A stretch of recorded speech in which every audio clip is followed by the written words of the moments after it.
در این آیت سلیمان علیه السلام بلقیس و همراهانش را که مشرکان آفتاب پرست بودند مسلمانشان گفت. یعنی میگه که در این آیت میگه سوره نمل آیت 36 یا 38 بود، آیت 38 و 36 خطا نکنم، 38 بله 38 بود.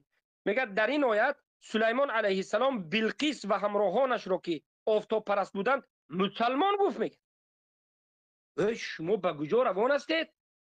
از الله ترسید. آیا همین آیت همین است؟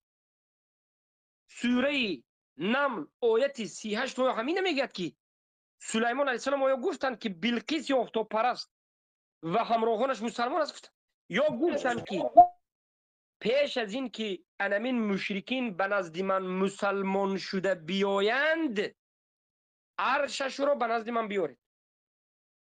آخر پیش از این که به نزد من مسلمان شده بیایند گفتن این مسلمان